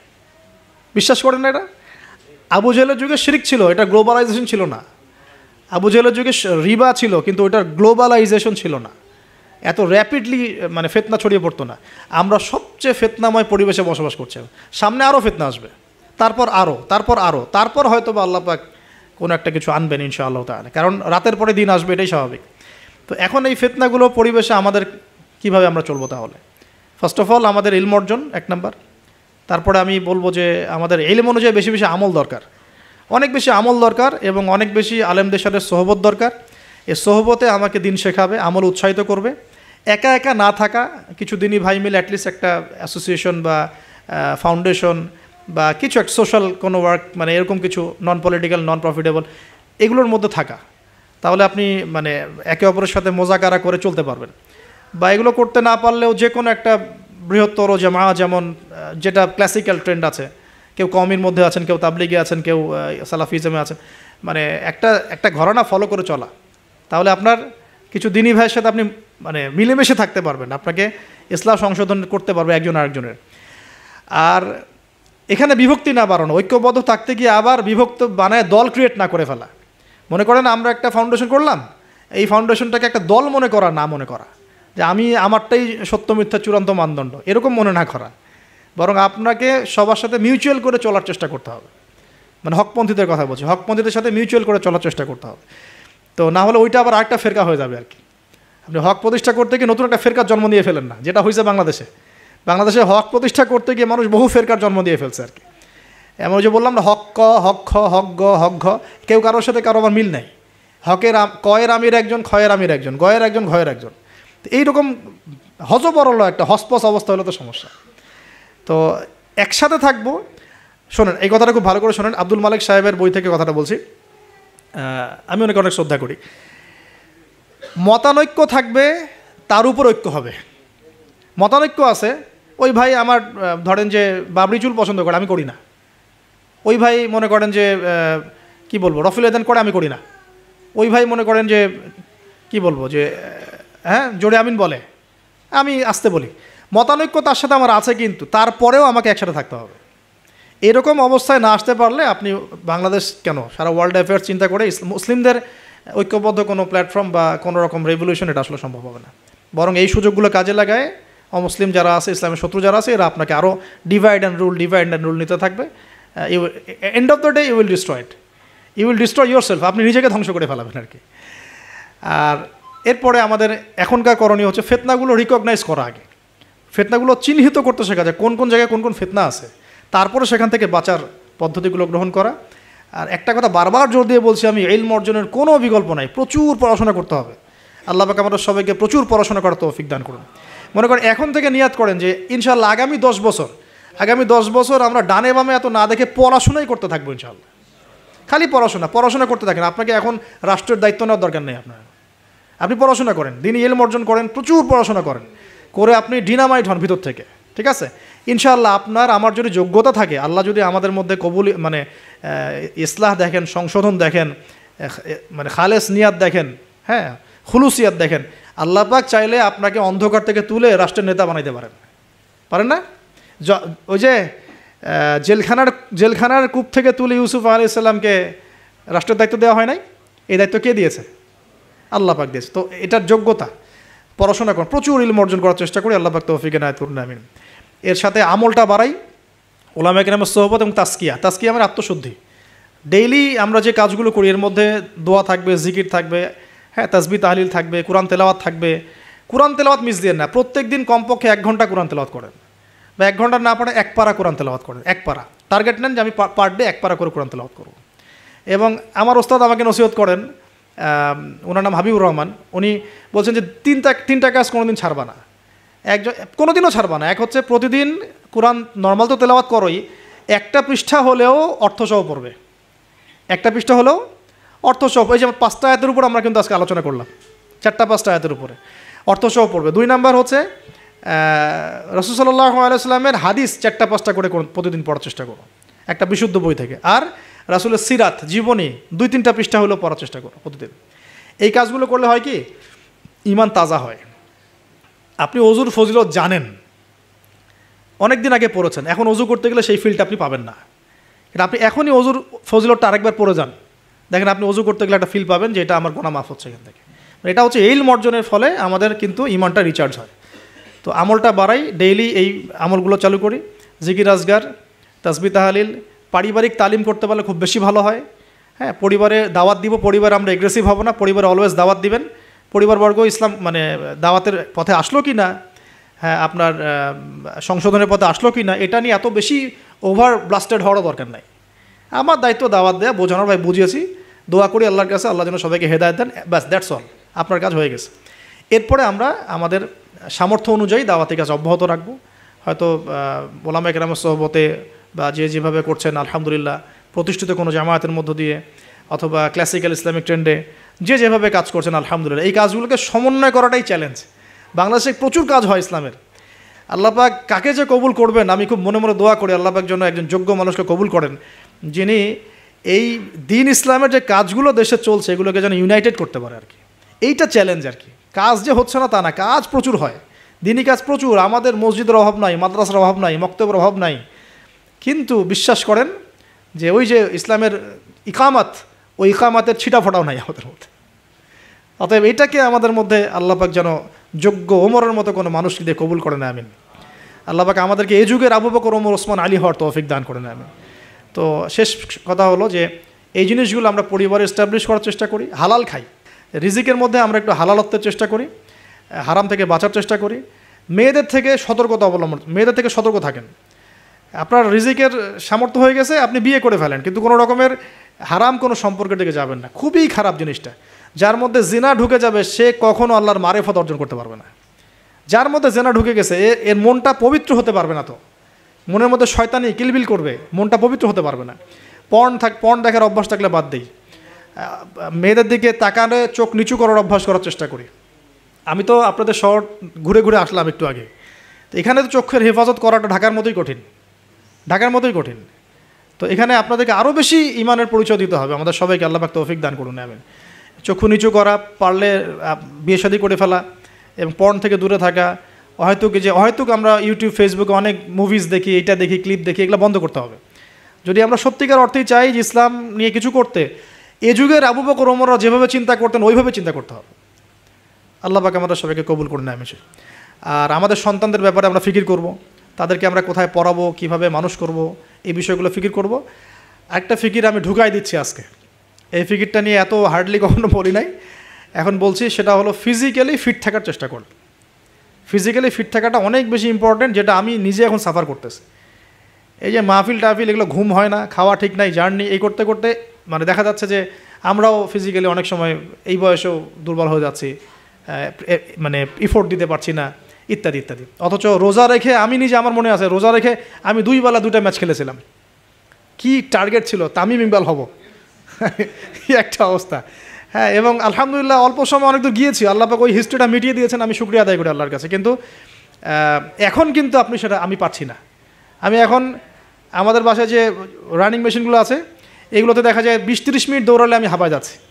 আমার এখনও মনে আছে যে আমি একটা রংপুর যে ক্রিকেট গার্ডেন একটা ইয়াস আশরাফুল্লাহ ওই সময় খেলতো, ওইখানে আমরা 10 রাউন্ড দিয়েছি, 10 রাউন্ড। তো এই ফিজিক্যাল ফিটনেসের ব্যাপারটা খুব গুরুত্ব দিচ্ছে এই কারণ আমরা যদি ইসলাম পালন করতে চাই, আল্লাহর ইবাদত করতে চাই, দিনের জন্য কিছু করতে চাই, ফিজিক্যালি ফিট থাকতে হবে। এই জন্য খাওয়ার ব্যাপারে সতর্ক হন। খাওয়া, আমরা তো মাশাআল্লাহ একটু আগে খাবার তো মানে আসছি, আমরা আলোচনা শুনতে খাওয়া শুরু করলাম, মানে বিশ্বাস করেন আমরা গরু খাওয়া মুসলিম হয়ে গেছি। আমরা এখন খালি শুক্রবার মানে কি গরু খাও। আসল কথা হচ্ছে এই গরু গোশত খাওয়া তো ফরজ না, তাওহীদের উপর থাকা ফরজ, সুন্নত প্রতিষ্ঠা করা ফরজ। যেগুলো আরাম লাগে সেগুলো আমরা খুব করতে চাই, আর যেগুলো করতে কষ্ট এগুলো আমরা করতে চাই না। তো খাওয়া দাওয়া করেন, সমস্যা নেই, কিন্তু ফিজিক্যালি ফিট থাকার চেষ্টা করেন, ডেইলি কিছু এক্সারসাইজ করেন। হ্যাঁ, পারলে যারা জিম করতে পারেন তারা জিম করবেন। বাচ্চাদের খাবার কী দিচ্ছি সেটার ব্যাপারে সতর্ক থাকেন। বাসায় কী খাবার ঢুকছে এটা সতর্ক থাকা উচিত, কী খাচ্ছে কী খাচ্ছি না, এই ব্যাপারে ডক্টরদের পরামর্শ নেন যে আমরা কোন বয়সে কীভাবে চলবো, এটা খুব ইফেক্টিভ হবে। পরবর্তীতে আপনারা ভালো কিছু করতে পারবেন ইনশাআল্লাহ তাআলা। আল্লাহ পাক তৌফিক দান করুন। আর সবশেষ কথা হচ্ছে যে আমাদের সবার মধ্যে আল্লাহ পাক কিছু প্রতিভা দিয়েছেন। কেউ হয়তো মাশাআল্লাহ লিখতে পারেন, কেউ হয়তো মাশাআল্লাহ বলতে পারেন, কেউ ভালো অ্যাসোসিয়েট করতে পারেন। যার যে প্রতিভা আছে এই প্রতিভাগুলোকে ফাইন্ড আউট করে আল্লাহর দ্বীনের জন্য কাজে লাগায়। এর মানে এই না সবাইকে আলেম হয়ে যেতে হবে, সবাইকে মুফতি হইতে হবে। This is not necessary. আপনার যেখানে আপনি আছেন, একজন প্রশাসনের ভাই তার জায়গা থেকে ইসলামের খেদমত করতে পারে, একজন ডক্টর তার জায়গা থেকে দিনের খেদমত করতে পারে, একজন পলিটিশিয়ান তার জন্য আরও বড় সুযোগ আছে, তার বড় জায়গা থেকে তিনি দিনের খেদমত করতে পারেন। তো প্রিয় ভাইরা, যার যেখানে আমাদের কাজ আছে, জব সেকশন, আমরা সেখান থেকে দিনের খেদমত করার চেষ্টা করি। আল্লাহ পাক আমাদের সবাইকে তৌফিক ইনায়াত করুন, বলি আমিন। আলোচনা শেষ করার আগে আমরা একটু দোয়া করে নেই, 1 মিনিট। আল্লাহ পাক আমাদের সবাইকে যেন দিনের জন্য কবুল করেন, আমিন। আমরা আল্লাহ পাকের তাওহীদের ওসিলায় দোয়া করি, আল্লাহ রাব্বুল আলামিন আমাদের সবাইকে সুস্থ রাখুন, আমাদের সবাইকে যেন আল্লাহ পাক নিরাপদে রাখেন। আল্লাহ পাক আমাদের সবাইকে হালাল খাওয়ার তৌফিক দান করেন। আল্লাহ পাক আমাদের সবাইকে যেন দিনের ইলম অর্জন করার তৌফিক দান করেন। আল্লাহ পাক আমাদের সবাইকে যেন দিনের গভীর জ্ঞান অর্জন করার এবং আমল করার তৌফিক দান করেন। আল্লাহ পাক আমাদেরকে ইসলাম নিয়ে বড় স্বপ্ন দেখার, চিন্তা করার তৌফিক দান করেন। আল্লাহ পাক আমাদের সবার নেক হায়াতে বরকত দান করেন, হালাল রিজিকে আল্লাহ পাক বরকত দান করেন। আমাদের পরিবারবর্গের মধ্যে আল্লাহ পাক ইসলাম প্রতিষ্ঠা করেন। আমাদের মা বোনদেরকে আল্লাহ পাক খাস পর্দায় থাকার তৌফিক দান করেন। আমাদের যে ভাইরা যে যেখানেই আছেন সেখান থেকে দিনের খেদমত করার তৌফিক দান করেন। আমাদের সমাজের মধ্যে যত রকম অন্যায়, অত্যাচার, পাপাচার ছড়িয়ে পড়েছে, আল্লাহ পাক এগুলো থেকে আমাদের দেশ এবং জাতি পরিবারকে হেফাজত করেন, আমিন। আর সর্বশেষ কথা হচ্ছে, আজকে আমরা যে টপিকে আলোচনা করেছি, এই আন্তাকিয়ার ঘটনা, হাবিবে নাজ্জারের ঘটনা, এই রাসূলদের ঘটনা, এই ঘটনাগুলো থেকে আল্লাহ পাক আমাদেরকে শিক্ষা নেওয়ার তৌফিক দান করেন, এই সমসাময়িক বিশ্বের সাথে মেলানোর তৌফিক দান করেন, তদনুযায়ী পদক্ষেপ গ্রহণ করার তৌফিক আল্লাহ পাক দান করেন, আমিন। সুবহানাকা আল্লাহুম্মা বিহামদিকা আশহাদু আল্লা ইলাহা ইল্লা আনতা আস্তাগফিরুকা ওয়া আতুবু ইলাইক। সুবহানা রাব্বিকা রাব্বিল ইজ্জাতি আম্মা ইয়াসিফুন ওয়া সালামুন আলাল মুরসালিন ওয়া আলহামদুলিল্লাহি রাব্বিল আলামিন। আসসালামু আলাইকুম ওয়া রাহমাতুল্লাহি ওয়া বারাকাতুহু।